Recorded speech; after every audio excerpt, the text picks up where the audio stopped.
Spray on. Sprayed on. Remember this figure, 75%. That's the amount of dispersant the Environmental Protection Agency told BP they had to cut back in using, 75%.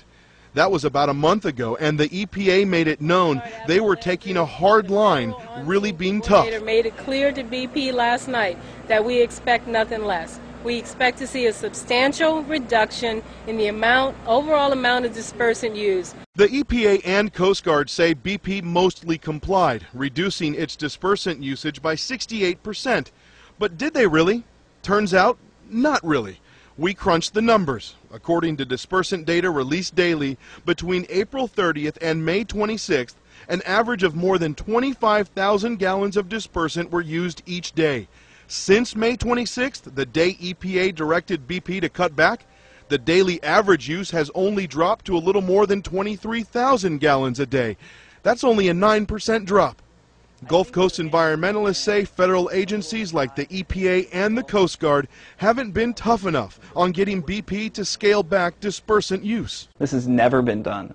So this type of volume, this type of application, it's all really a giant science experiment, and we're terribly concerned that in the long run the impacts are going to be significant, and we just don't know right now what we're doing to this ecosystem. So how can BP and the EPA claim they've made these huge reductions in dispersant?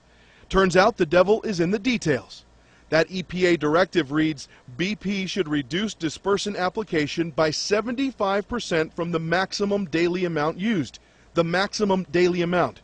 That happened on May 23rd when 70,000 gallons were used, by far the most ever put into the water.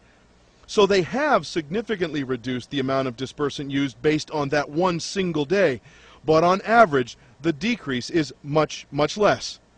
And even by the EPA's own standards, BP has gone over the 18,000 gallons a day limit it can use, 50% of the time, getting permission from the Coast Guard each time. I am concerned, and that's why I'm pressing the Coast Guard and the EPA to make public what their criteria is for use of dispersants, what the dispute may be between Coast Guard and EPA, and what information, if any, that the oil industry has ever developed on this subject. The Coast Guard tells us the directive has been successful in ensuring that BP uses the lowest volume of dispersant necessary to protect the Gulf of Mexico.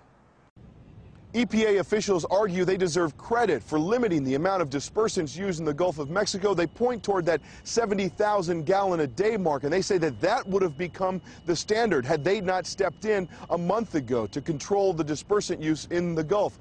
But many environmentalists down here say that because they consider this a giant science experiment, these dispersants really shouldn't be used at all.